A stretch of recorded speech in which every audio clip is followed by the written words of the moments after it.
Well, please turn with me for one last time to the book of Amos, tucked away there in the minor prophets of the Old Testament, and we come to consider the whole of the 9th chapter as the prophet brings his message from God to its climax and to its conclusion.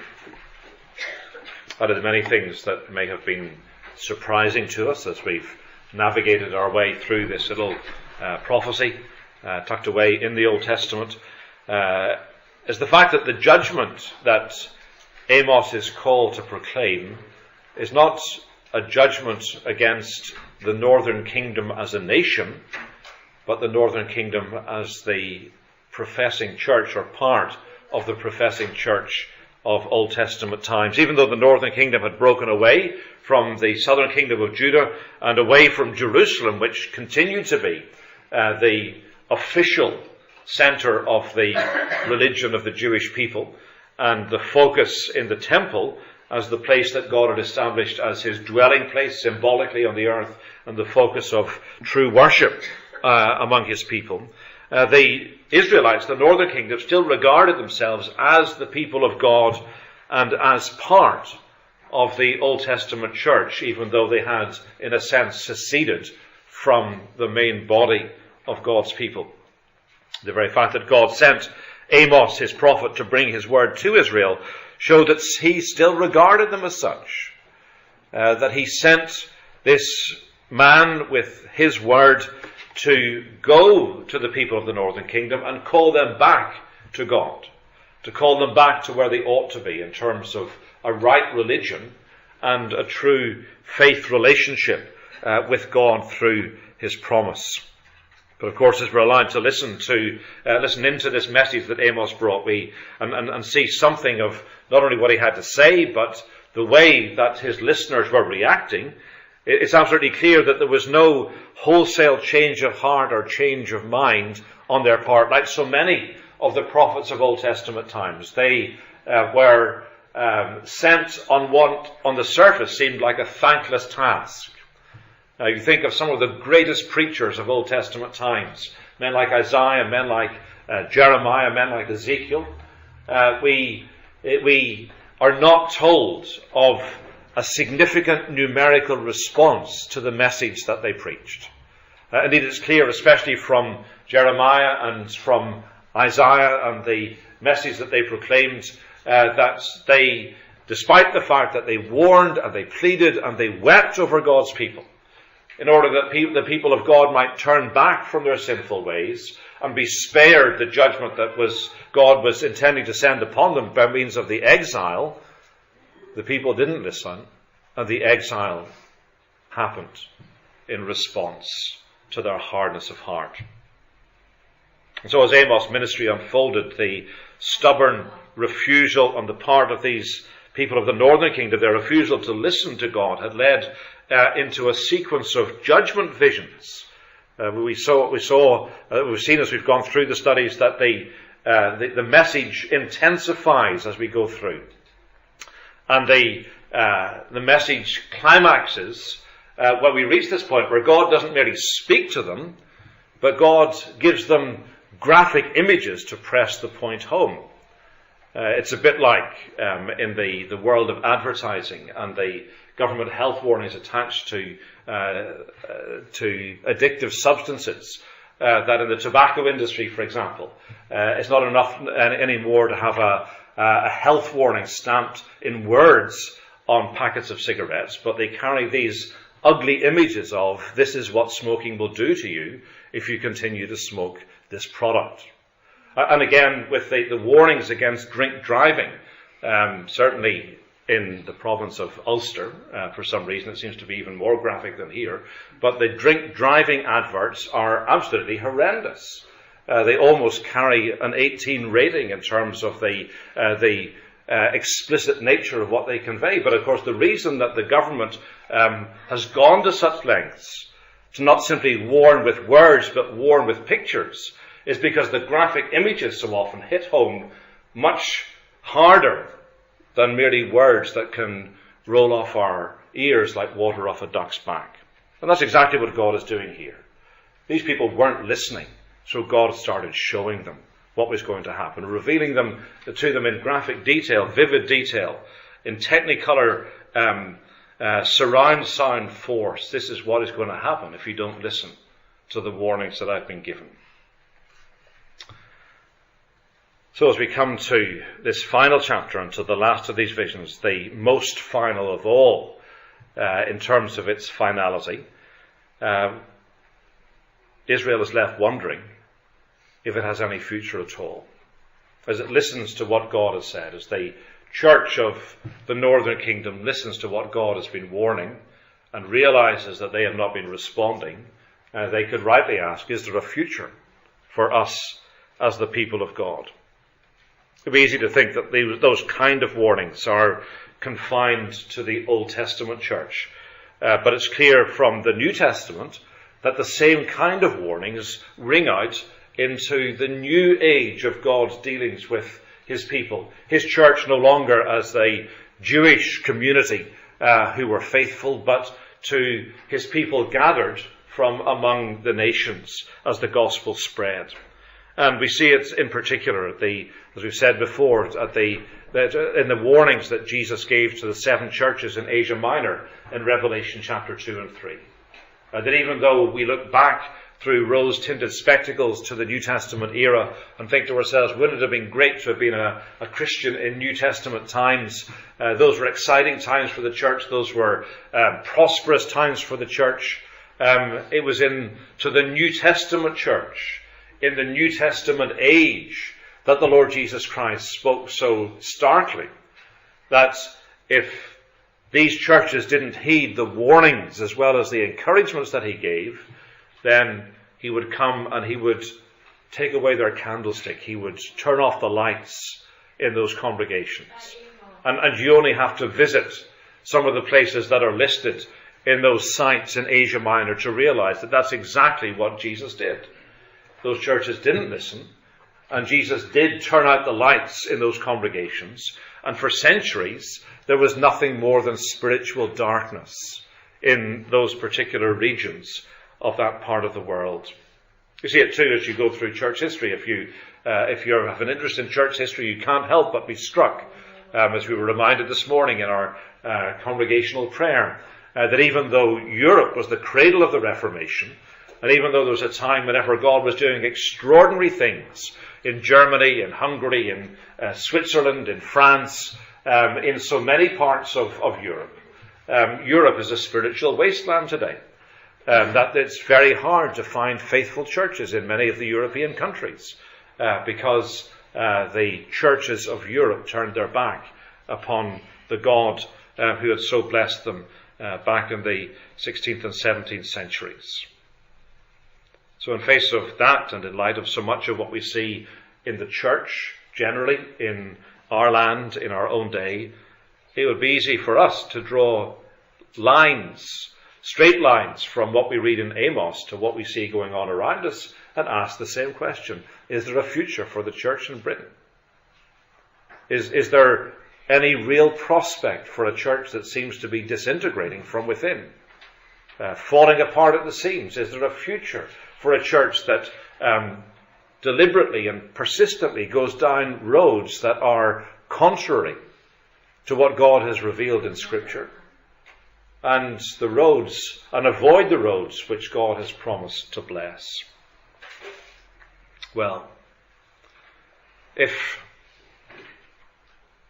you've been playing Guess the Ending over these past 10 weeks or so, as we've travelled through the book of Amos, if we've been trying to anticipate what will be the final note of this unusual prophecy, I can guarantee that you would not have anticipated the way that it does end.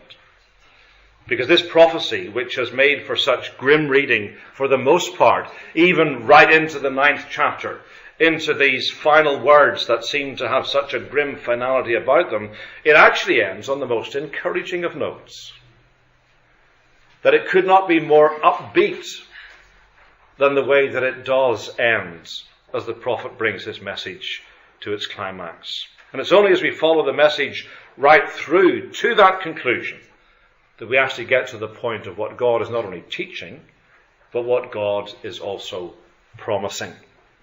And we see it in three different ways as we look through these verses together. First of all, we see it against the backdrop of what the church deserves.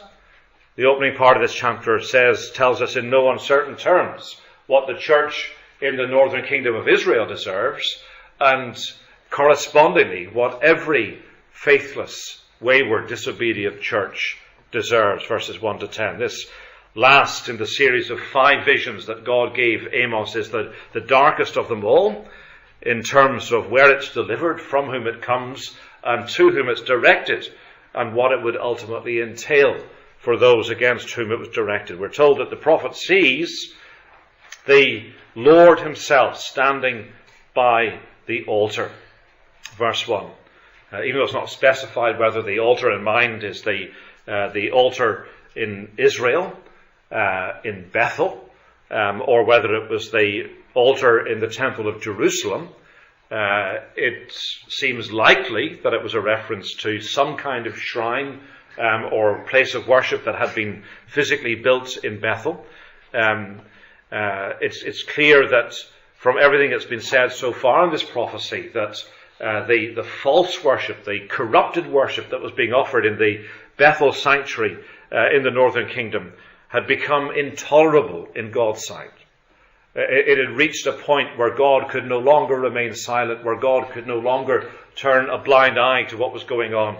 He had to act against it. And certainly from the sentence that God issues against this centre of worship and those who worship at it, this was his final sanction. Just as in our homes growing up, most parents have a kind of progressive scale of punishment depending on the crime or misdemeanour that's been committed, from take 5 minutes time out sitting on the staircase to go up to your bedroom and don't reappear till tea time, right through to more serious punishments, some of them which may be painful. So there is in God's dealings with his people this escalating scale of punishment for persistence and refusing to listen to his word and respond to his overtures. And so we are told in these verses that the place of worship will be destroyed from the top down. Strike the capitals, that's the top of the pillars that hold up the roof. Keep on striking them until the very thresholds, the bases of these pillars, begin to crumble under the disruption that's taking place. Shatter them on the heads of all the people.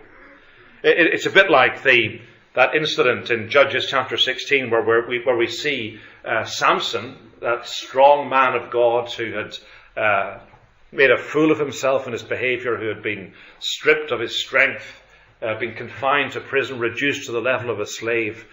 His hair had grown again. He was brought out by the Philistines to be mocked at a great festival in the temple of Dagon. And we're told that when Samson found himself in the middle of this temple, he must have been sufficiently familiar with it to know the layout. He asked the slave boy who was leading him, "Tell me where the pillars are.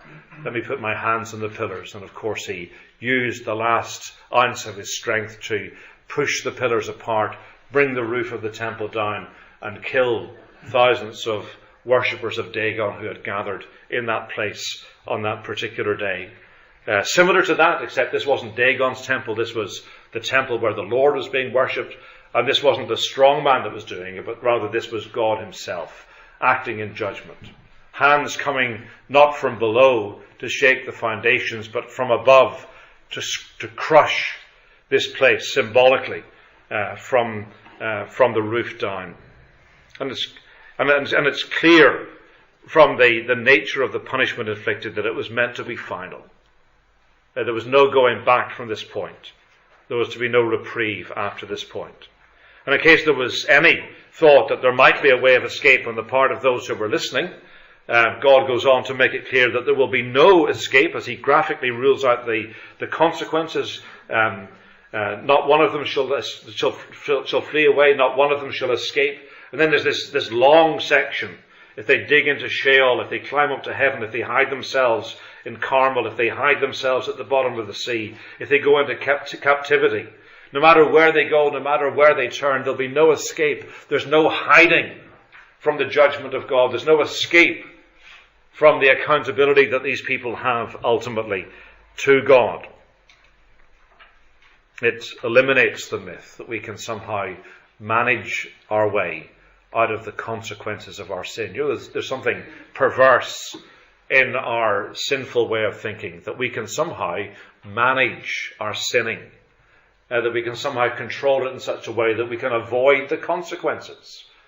And God is saying, no, you can't avoid the consequences. If you commit yourself to a life of persistent sin, then you can rest assured in yourself that not only will your sin find you out, but your sin will bring its own inevitable consequences into your life and into your future.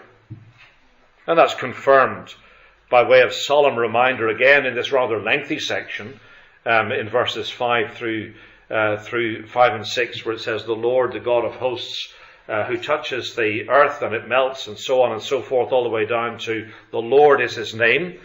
This is a kind of extended signature that God is putting at the base of this warning.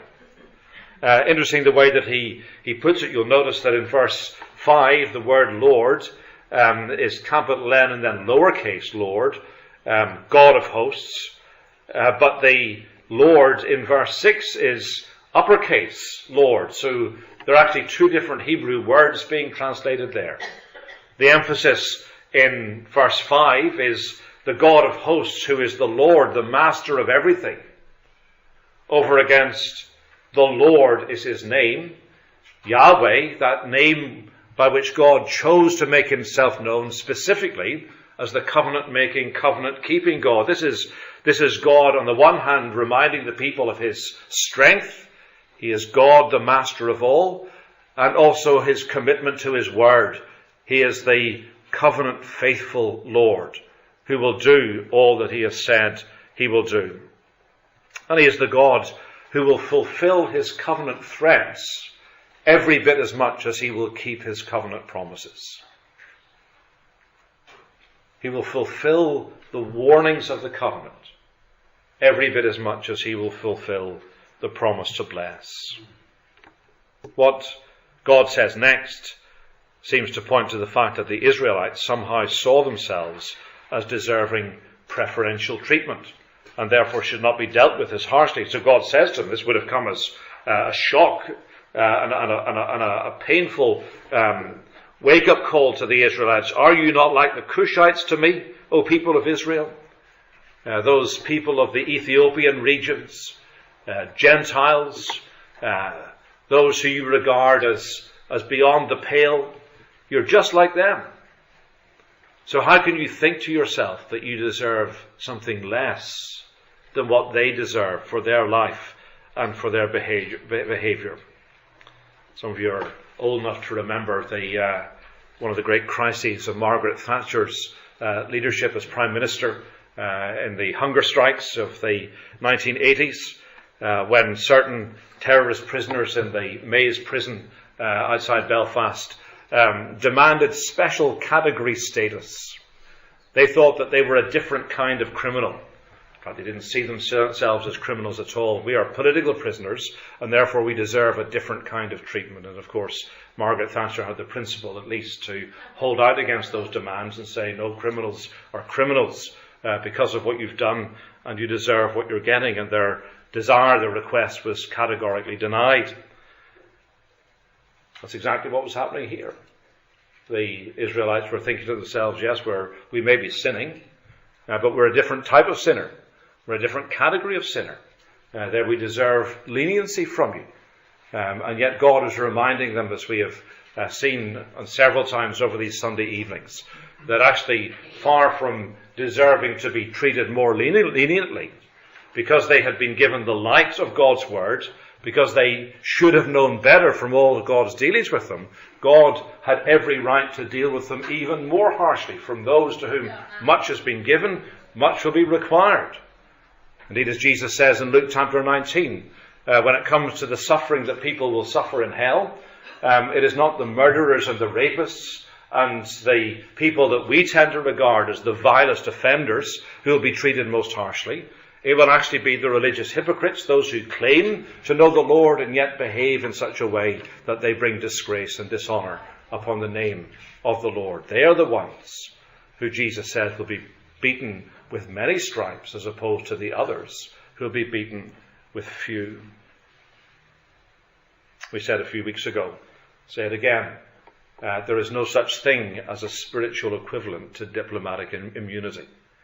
Those who belong to the diplomatic corps working in different parts of the world, whether it be the British diplomats working overseas or foreign diplomats working in Britain, they have this privilege called diplomatic immunity, that if they're caught speeding, they don't have to pay the fine because they've got diplomatic immunity. That if they commit a crime, that they are not necessarily subject to the laws, to the judicial system of Britain, because they've got diplomatic immunity. That they cannot be pressed. There's no spiritual equivalent to diplomatic immunity, where we can somehow claim that we are not liable for our sin and we are not liable to its consequences. But there is forgiveness. There is the promise that those who face their sin and who acknowledge it before the Lord will be forgiven. That's not diplomatic immunity, because someone has paid, not us, but the Lord Jesus Christ. And it's only because we look to him in faith that we enjoy the forgiveness that he has secured.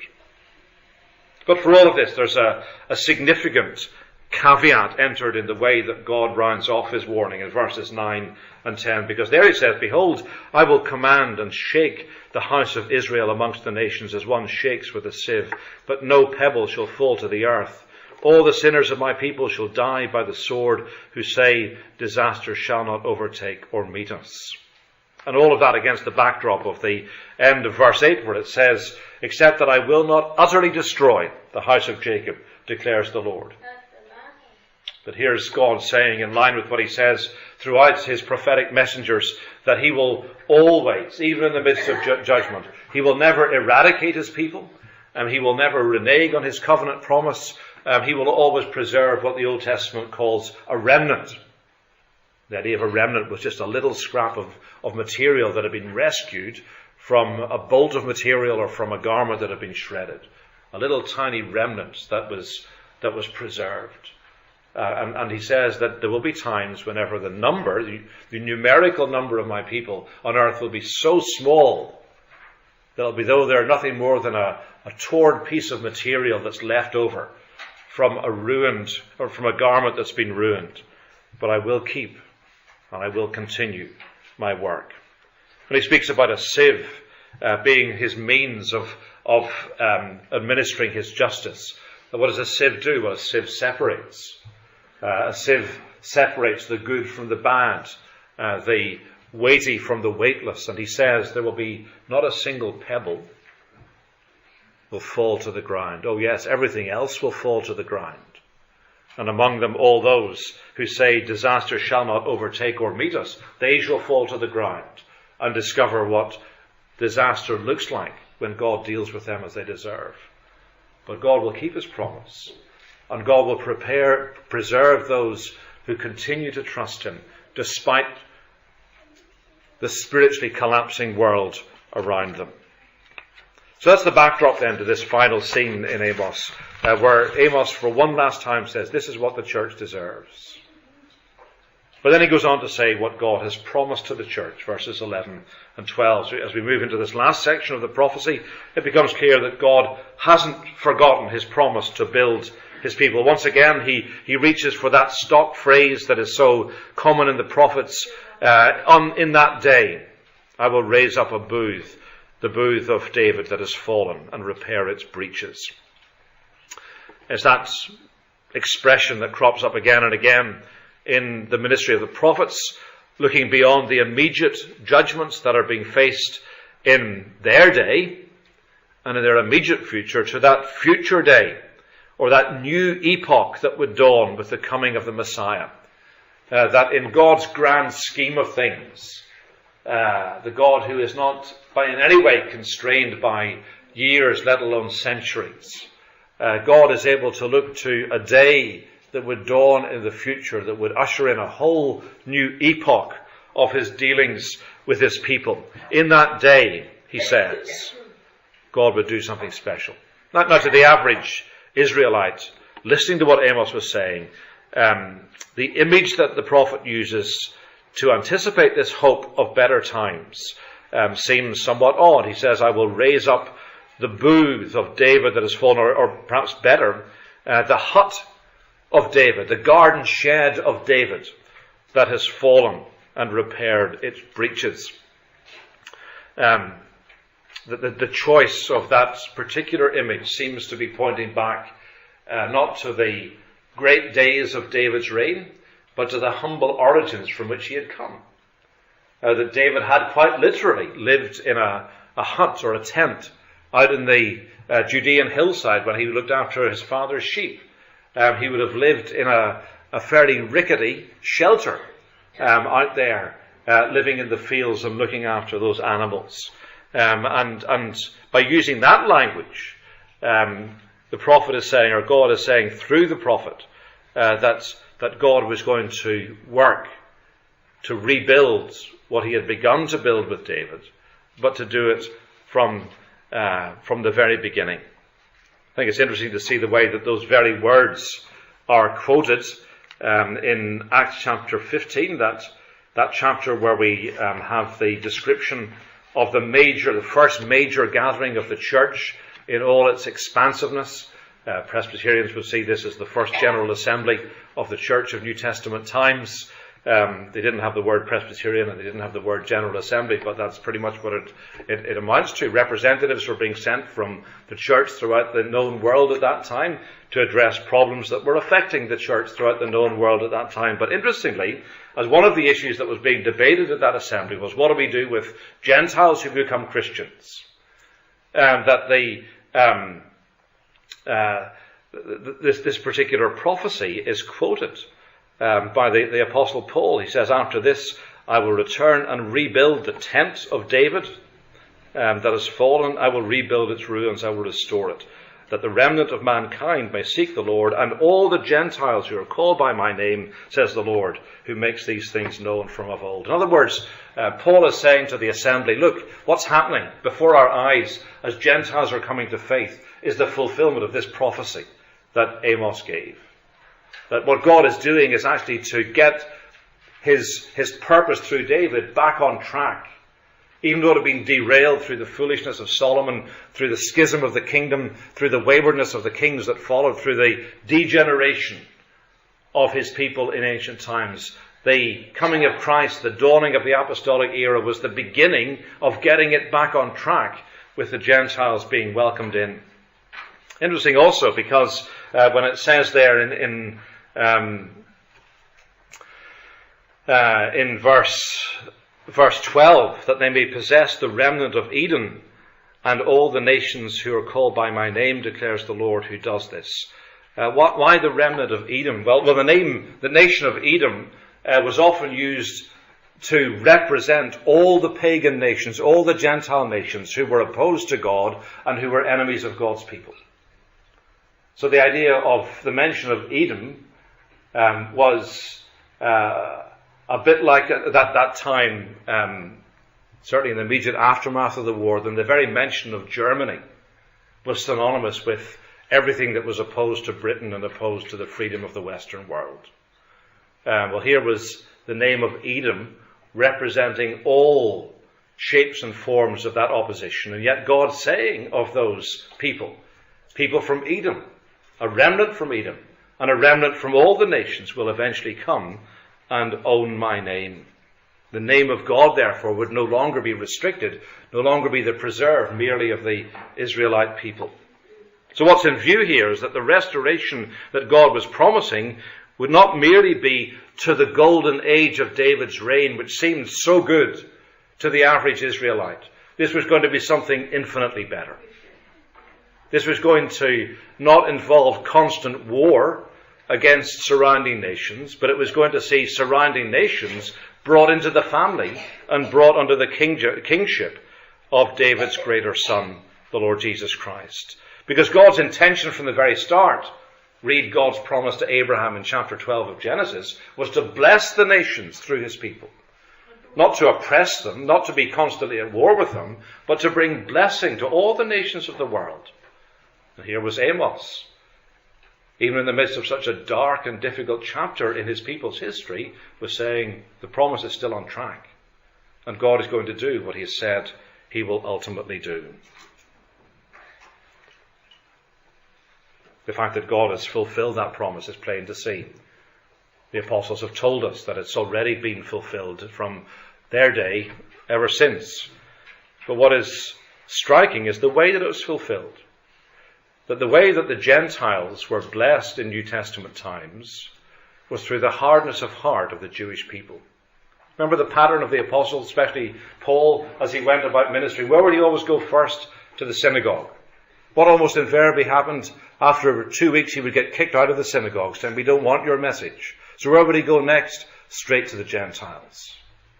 So it was out of Jewish hardness of heart. It was out of Jewish stubbornness to believe that the blessing bound up with the gospel was taken to those that they deemed to be the enemies of God and his people, to the Gentiles, and through the Jewish loss came Gentile gain. And in many ways that's been the pattern of how the message of this prophecy and others like it have been worked out through the ages. There have indeed been times when the church in one place has become so complacent, has become so indifferent, has become so hardened against the gospel, that God is no longer able to bless the church in that one place. So what happens? The faithful, the handful of true believers left, so often go elsewhere and bring their message. Sometimes to other parts of the country, often to other parts of the world. So through loss in one area, there is gain in others. Again, going back to Ireland, forgive Ireland being an example, it's a curious thing that the north of Ireland historically has been peculiarly blessed with thriving evangelical churches. But even as long ago as the 1980s, there was an increasing awareness that evangelical churches were growing complacent and indifferent towards the privilege of having the gospel given to them. Came home just one night at my first church when we had a former Republican terrorist who had become a Christian, came and spoke to us. He had been making a bomb that he intended to detonate on the 12th of July amongst an orange parade one day. And it exploded while he was putting it together, and it blew his hands off. And it devastated him, but it was the means of bringing him to faith. But he came and spoke to our congregation, many of whom were quite hot-blooded loyalists. And he looked the congregation in the eye and said, you're waiting for God's judgment upon you, because you've been given the gospel, and you haven't been sharing it with your Roman Catholic neighbours. You've kept it to yourself. And it's curious to see that really from the mid-80s onwards, the church in the north of Ireland, evangelical churches in the north of Ireland, have been steadily shrinking. But evangelical churches in the Republic of Ireland have been steadily growing. There have been significant numbers of people who have been coming to faith in the south, as handfuls of faithful Christians have gone to their Roman Catholic neighbours south of the border and brought the good news of Christ to them. So loss in one part of the island has led to gain in other parts. And we look at what's going on in our own day. We might complain about the decline of the church in the Western world. And yes, it is declining in many ways. But it's thriving in other parts of the world. The church is exploding in Africa, in Asia, in South America. In so many parts of the world, the church is burgeoning. So much so that they cannot keep pace with the need for preachers and teachers to care for the churches that are being planted at such incredible speed.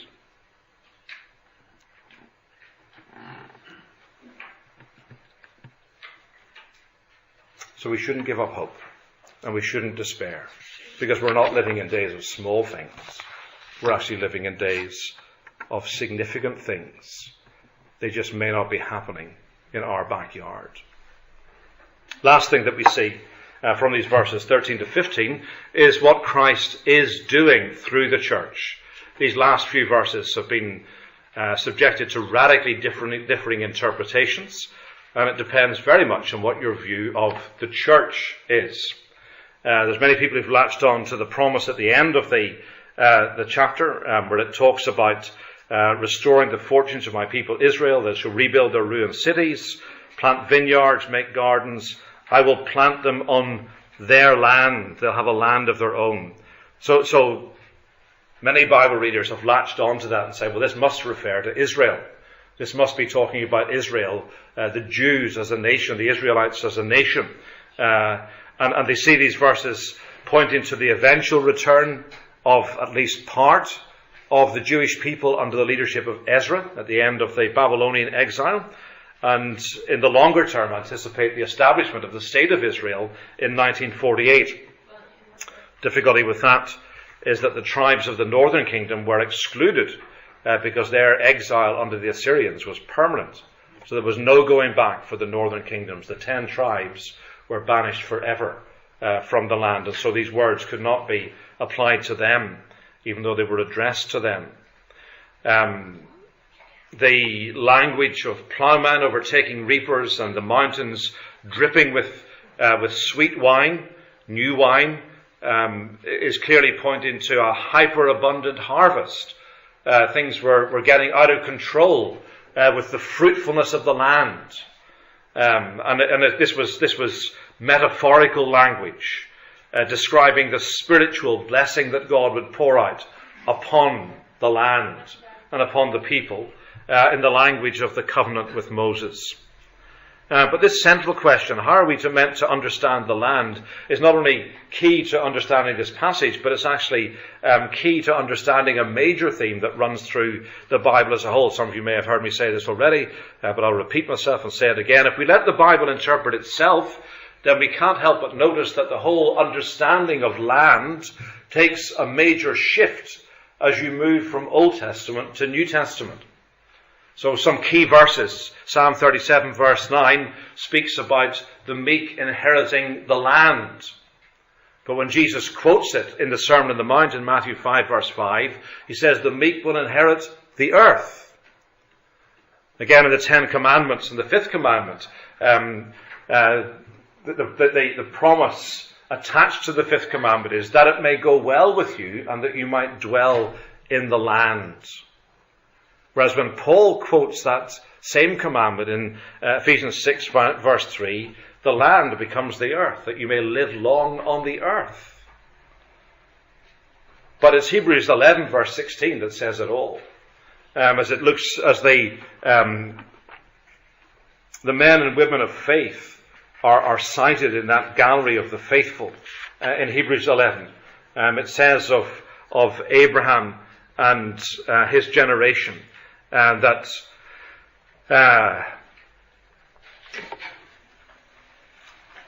they were looking for a better country, that they were seeking a homeland, but if they'd been thinking of that land from which they had gone out, they would have had opportunity to return. But as it is, verse 16, they desire a better country, that is a heavenly one. Therefore God is not ashamed to be called their God, because he's prepared a city or a dwelling place for them. So clearly the idea of the land as it's presented in the Old Testament is not as some fixed, static idea relating only to the geographical land of Israel. It's actually a theme that brings us into the spread of God's kingdom that goes ultimately around the world, around the earth, but brings us ultimately into what Peter describes in 2 Peter 3 verse 13, in that day when Christ returns and he will usher in a new heavens and a new earth, the home of righteousness. That there'll be a whole new creation will come to light. So the future that we look forward to is not as disembodied spirits floating around this strange environment called heaven, but we will be resurrected men and women, boys and girls, on the earth, the renewed earth that God has promised. So the tangible idea of the land, which was so precious to the Israelites, was a preview of the tangible anticipation of a physical heaven filled with spiritual blessings. And so seen in that light, what Amos is anticipating in these days that are coming can only mean those days that would follow the coming of Christ, during which Jesus Christ would restore his church, build up his church. Out of the wreckage and the ruins of what he found, very few faithful people when Jesus walked this earth. Indeed, someone has said that the church that Jesus left behind at the ascension could be squeezed into an upper room in Jerusalem. Maybe 120 souls in a single room in Jerusalem, at least as far as the Jerusalem church was concerned. It wasn't a big congregation that Jesus left behind. But it was out of the seedling of that little church that he was to build what became a rapidly growing church that spread throughout the New Testament world. In the days that we are living in, dear friends, discouraging and all as they may seem on the surface, are still the days when Jesus is at work. Jesus is restoring the honour of his name. Jesus is building out of the wreckage of ruined lives a people who will be to the glory and honour of his reputation. Said at the beginning, if you've been playing Guess the Ending with the book of Amos, you could never in a million years have guessed that this is how it was going to end. You could never have anticipated the high note on which this symphony would have gone out. It's a reminder to us that Christ will indeed continue to build his church, and the gates of hell will never prevail against it. Glory to his name. Let's pray.